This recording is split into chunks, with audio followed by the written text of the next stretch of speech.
Hey guys, Sheldon Allen with Christi. We're here at the House of Rock for Ballabajoomba.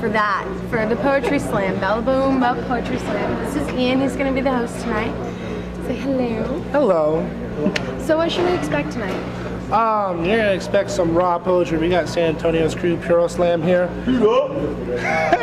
They throw it down pretty rough. They perform at the Heckle Dome every night. We got Big Poppa E, of course. You're gonna be our premiere. We got Tito, our slam master, Stefan. He'll be performing as well. It's gonna be an awesome round. We got 7 to 8 poets tonight. It's gonna be pretty sweet. Pretty cool. And did you coordinate all this too, or? I coordinated with Stefan. I'm also a part of the Ballabajoomba Slam team, but Stefan likes to read too, so we kind of switch off. Oh, so you're not going tonight? No, I'm not going tonight. We kind of switch off every other night. Gotcha. And so how many times does this happen here at House of Rock? Every second Thursday. No. Well, every other Thursday. And is that starting the first of the month, or? No, it's the second and fourth Thursdays of each month. Second and fourth Thursdays. This is Stefan, Corpus Christi Slam Master. Hello, my name is Stefan. That's all he needs. He's my buddy. Alright, well... listen, you always can check on House of Rock website. You can Google House of Rock. They always have other events posted, including our events. We are almost every second and fourth Thursdays, but sometimes we have special features like today we have Big Poppa E, but sometimes we do things during the weekend. And I heard you guys only got him for $25. Is that a couch? It's not true. Hey guys, it's Sheldon Allen here with Crush TV. We're here at the House of Rock. I'm hanging out with Big Poppa E from Austin, Texas, homegrown, Texas raised. How you doing tonight? Sweet, how are you? I'm super sweet. Wicked. It's good to be in Corpus. What's up, Corpus? So you're playing tonight at the House of Rock, and how many others you got with you? I'm traveling by myself. I got a backpack. I'm still based in Austin. I'm about to get rid of my apartment and just be 2 backpacks in the back of a Greyhound for 4 months. But this is my last gig before actually being on tour. So this is still kind of like a warm-up since it's so close. It was only a 6-hour bus trip rather than like a 17-hour bus trip like I will be doing. Right. So yeah, this is like a pre-tour gig. How many pre-tour gigs have you had so far? Well, last week I was in Louisville, Mississippi, population 7,000. I was in Springfield, Missouri, which is a little bit bigger than that. I was in Baton Rouge, Louisiana. That's a lot of practice. Yeah. And Andrews, Texas, which is a tiny little West Texas town. So I've been doing these little gigs through May to kind of warm up and ramp up and get ready for that actual big tour. And what are your main spots that you're like, holy crap, I'm going there, I'm gigging there? Like, I tour so much that I've been pretty much everywhere. I've been paid to do poetry in 44 states, including Hawaii and Alaska. So I've been pretty much everywhere you can possibly go, except for like Montana, South Dakota, random ones. Wyoming, The ones you can't point out on like the U.S. where there are like 75 people live there, and they all live next door to the Walmart, and that's the whole entire state. And the rest play is just, at the Walmart. What's that? I said you play at the Walmart. Right, at the if you ice go cream there. machine or whatever. Yeah, Dippin' Dot stand. But for this tour, I'm going to be doing the South, and then doing a lot in the Bay Area and the Pacific Northwest. Okay. And so those are my main excitements, like spending 2.5 weeks in the Bay Area of like San Francisco, Oakland, San Jose, going up to Portland, Oregon, Seattle, like Spokane. Fun. Yeah, it's gonna be dope. Yeah. All right, so Big Poppa E, how'd you get that name? I want to say your mom knows how to got that name, but I'm not gonna actually say that. I'm not gonna. That's my standard. My mom. That's the. I'll tell your mom. I got her number right here. Oh, okay, I'm done. Anyway, so so I don't know if you can tell, but I'm like a little white dude, and some of my stuff was a lot more hip hop oriented back in the day, right around when Notorious B.I.G. was shot. Biggie Smalls. I love it when you call me Big Poppa. Put your hands in That's the air. first thing like I thought of. Exactly. So that song was still really popular. And I was doing this sort of hip-hop oriented thing, and I'm just like a chubby white dude, and so somebody jokingly yelled Big Poppa E, and everybody laughed, and that was it. Nobody ever called me by my given name ever again. So how long ago was that? That was 99. 99. Yeah, I don't so even that want to was it. tell you what grade I was in. I still would I'm have made just out of it. No, I'm just kidding. Take that part out. Yeah, so I tried to get rid of it, but like it started to be kind of cool because when you think of Big Poppa E, you think of the guy from the Green Mile with like a big clock around his neck and like a platinum grill, and then I come out and I'm doing all this poetry about like girls and stuff, and it's like this cognitive dissonance. It just doesn't make sense. But at the end of it, you're like, okay, he's kind of doing the inner Big Poppa E thing. Yeah, I kind of get it. So it kind of foils your expectations, and I like that dichotomy.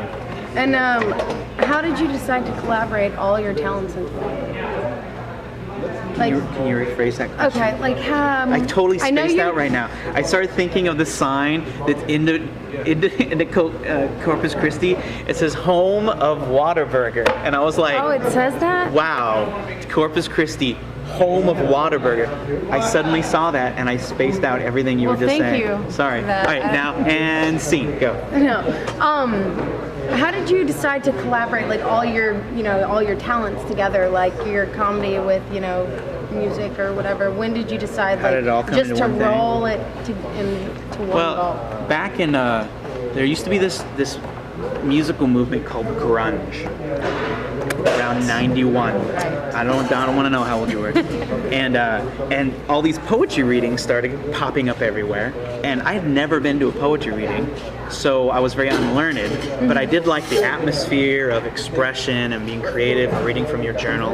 So I never studied poetry, so I just started reading from my journal, and it was just naturally a more of a storytelling narrative vibe, Right. more like influenced by stand-up comedy rather than poetry, because I didn't know anything about poetry. Right. So it just kind of developed that way.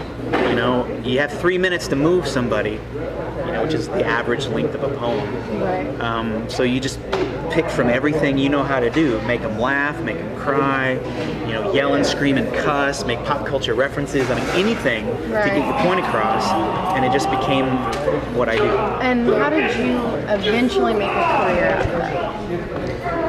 Oh, God. Like, I mean, I know that's a big, huge question, but if you had by to just sum doing it up, I picked up a phone and I called a college and I said, I want you to pay me to come and do my poetry. And I need to know what you need from me Right. to justify paying me to Right. come to your school and doing poetry. And they were like, well, we need you to have an educational component. We need you to have you do workshops. We need to have you do at least an hour-long show. We need to do this and then that.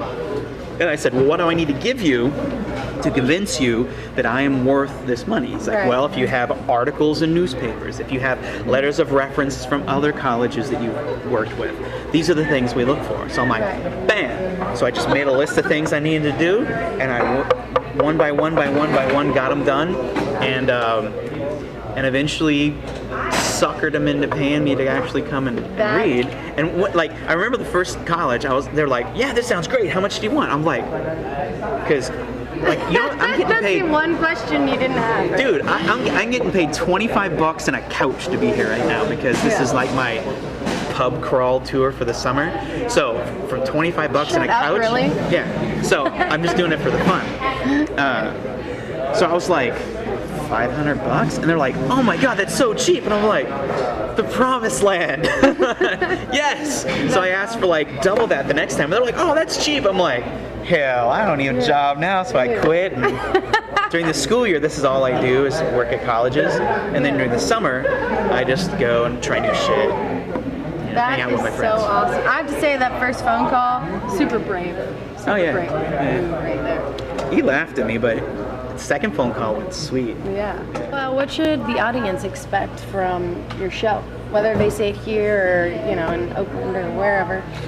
Well, what I do is often called poetry, but it's not really poetry. It's more like performance-based poetry, stand-up comedy, dramatic monologue, rock and roll, hip-hop, punk rock, jazz, all put together into this sort of like pyrotechnic spew of awesome.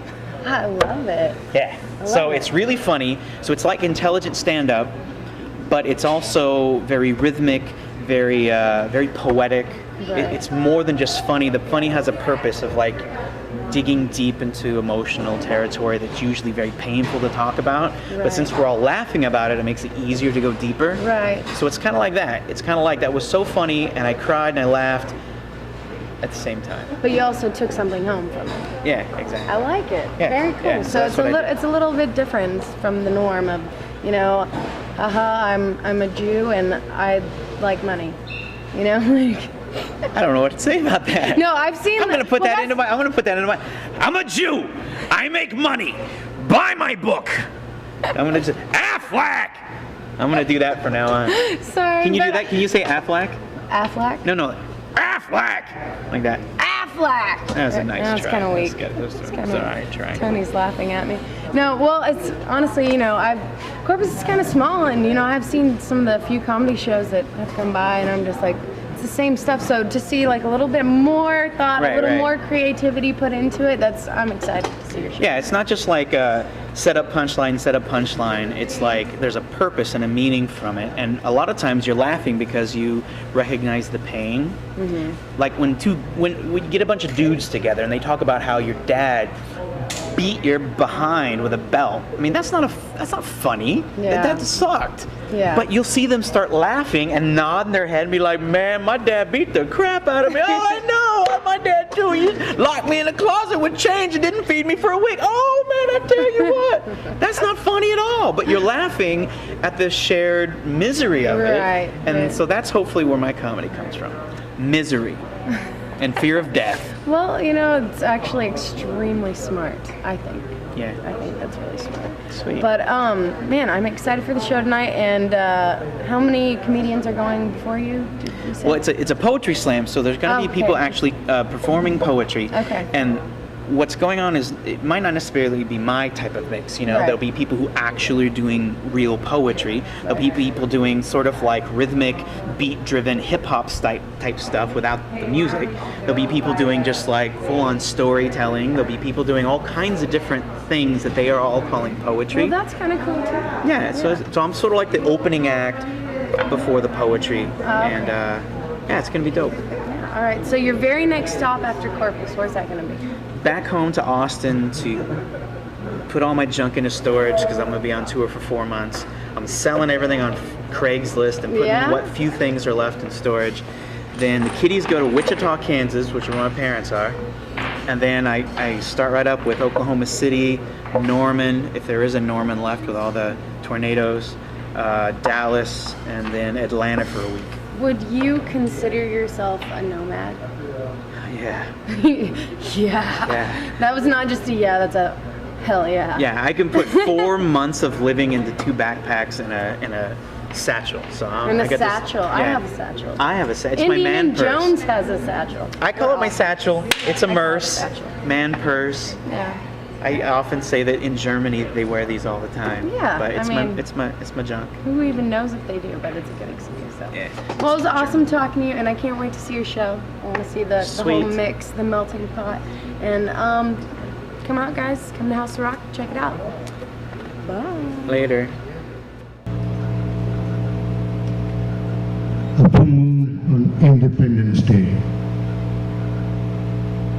Outside on my patio, my 3 puppies and I enjoying a gorgeous full moon resting on a sky sprinkled with shimmering stars, when all of a sudden, pop, crack, crack, pop, pop, poppity pop, crack, all kinds of rockets shot in the air. It was the 4th of July and firecrackers were exploding everywhere. Chamberlain and Ebenezer were barking, running, playing around. Dante on my lap, afraid of the symphonic sounds. 360 degrees of nothing but a constant pop, pop, pop, tat, tat, tat, crack, crack, crack. Sounds of and boom. The moon, a fluorescent beam, pregnant and whole, its glory showering the night, bathing the landscape in a luminescent glow. I live on this side of the tracks. My apartment, poor walls, thin. Sometimes I hear my neighbor fucking his girlfriend. Can be annoyed when I try to do my Tai Chi or Hai Chi. Then again, it can be alright. I just need to imagine imagined as the great Bodhisattva Guru Padmasambhavan, his Tibetan girlfriend Dakini Lady Tsogya in their holy cosmic union. It definitely adds a spur to my night. Really, I can't gripe as I like to listen to Coltrane and Mars while eating ice cream while making love. I've been told, Stefan, you tend to be a bit noisy. Not that anyone had complained, like I said. SAB is back on the scene, and what I got to say, it may sound a little bit mean, but it's now the time to be obscene. Because as the corporation and government sends us overseas for the green, we can only, as the power, if the power of the money increases by the hour, the free people can do nothing but just stop and cower. So look around and use your eyes, and don't be fooled by all the damn lies. Because you won't believe the struggle until it's at your front door. Real life, no CNN news no more. The poet has yet to scratch the surface, to see the light, or to win a fight. Half full or empty, it really makes no difference to him as long as the Lincoln lasts. You see, the libraries are empty. They got books, but no heartbeats. So the poet researches written rhymes and he vibes to the rhythm of the night beat of African tribes, never ignoring the correlation in sound from the village and in America. Listening to the similarities in the sounds of Dr. King, Hughes, Douglas, Def, Dead, Present, Kweli. As he removes the dust collected on their vinyls, he soaks it all in like an animated sponge with plenty of room for more. I love dating crazy women. It's my favorite action sport. And I feel it desperately needs a spot in the X Games because while some jump out of airplanes, I recklessly free fall to earth with loonies, give them the key to my apartment and let them borrow my money. If you find me a 5'6" firecracker who'll knock a man out, fucks you senseless, cries for no explainable reason, and loves to bake cakes with can't wait to be a mommy written on it, I'm sold. But be careful if you hop into the fold because these deep waters will get you wet and it's a lifestyle choice that most won't get. They always ask me, Rooster, how do you put up with this shit? To which I respond, baby girl's a bipolar psychodesiac. I saw this coming 8 personalities ago. So while it appears like my love boat is a dinghy in a maelstrom doomed to perish, trust me when I say that I got this. Smooth sailing on a course to crazy hate, fuck sex island population, her toothpaste eating ass, and I. Baby girl had a taco at gunpoint for being shitty and intrusive and I fell in love. This is gonna be a short one, but I'm gonna let y'all know right now, I'm not whipped. I'm not whipped. No woman can tell me what to do. My girl's like, babe, go do the dishes. I'm like, hell nah. I'm gonna mop and sweep first, and then I'm gonna do the dishes, cause I'm not whipped. I'll listen to my poetry before I listen to any woman. When we fight, she'd be like, shut the hell up. I'd be quiet, but when she leaves, I'm gonna start back up talking again, cause I'm not whipped. We exist in dark corners of high school cafeterias, in a cup of soup at the homeless shelter. On the other end of the phone, the pretty girl cries into, each time her heart breaks, we will be there to stitch it back together. We were not the children who played cowboys and Indians. We were the children who played therapists, but we were never paid by the hour. Our briefcases were never filled with chaise lounges, notebooks, and tissue paper, but still, we remain for you. Think on your contacts list. Who is it you call when pain caresses you? Who heals your bruises when life fucks you too hard? Do not be ashamed of needing us. This is our profession, so come to us with your problems. Bring us your heartbreak. Walk your dead loved ones to our doorstep. Read us your suicide notes. No weight is too heavy for us to bear. We are inflated by hope. 6 or 7 plump strawberries, a perfectly overripe banana, 1 mango sans pit, roughly 1 cup chopped pineapple, and a few haphazardly hurled hands of berries, blueback and rasp, topped with 5 heaping tablespoons of plain organic yogurt. Because we all still need a little bit of protein to start our mornings, I say aloud. Yeah! But my mini blender whirs, spits, and sputters as the blades blur through frozen fruit chunks because who can afford fresh fruit at these prices, I say? If I had a son, and he came to me as a young man for advice about sex, this is probably what I would tell him. 1, buy condoms. Buy them and keep them with you at all times and use them before you were asked to use them, and use them every time. The peace of mind you allow your partner will free her to be vulnerable with you, and that, my son, sex is about, condoms are sexy. In fact, call buying condoms foreplay. Footnote, if you are too embarrassed to buy condoms, you were not ready to have sex.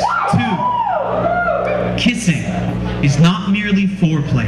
Spend entire evenings making out on the couch while fully clothed. Believe me, dry humping rocks. 3, sex is not just about friction.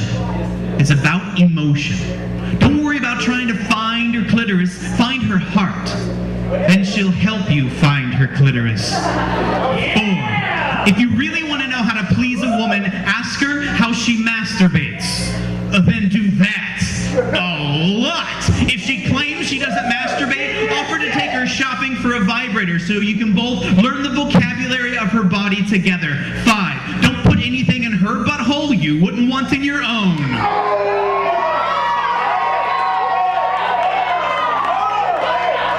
Footnote, try a pinky finger. It's actually kind of awesome.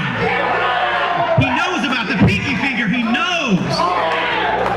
6, when you go down on her, and you will go down on her, and if you are my son, you will be amazing at it. Tell her, it ain't bragging if it's true, bitches. Tell her how good she tastes. Stop in the middle and kiss her deeply so she knows how good she tastes. And do the same when she goes down on you. Why are you grossing out? Don't you eat pussy? You need write this shit down. You need to write this shit down, and I can help you with the fact that you're fucking single. Write this shit down. 7, a simple Google search yields 1,347 euphemisms for male masturbation, yet only 23 for female masturbation. If guys spent less time jacking off and more time jilling off, this world will be a happier place. 8, everything you need to know about the importance of the clitoris is in the movie Star Wars. Yes! Listen, your partner's body is the Death Star. And you are Luke Skywalker, piloting your penis-shaped X-Wing fighter deep inside her trench. Remember, 70% of all Death Stars cannot be blown up through penetration of the trench alone. It must be through focused contact with that little exhaust port at the top of the trench. Otherwise, any explosions you experience will be merely Hollywood special effects. Number 9, just because you've come doesn't mean she has, so don't you dare come before her. Focus completely on your partner. Don't worry about getting yours. You're a guy. You always get yours. Your job is to make sure she's getting hers. 10, if sex with your partner lasts no longer than this poem, you are not making love. You are masturbating with her body instead of your hand. Shame on you. Go back to step 1. You got a lot of learning to do. Love,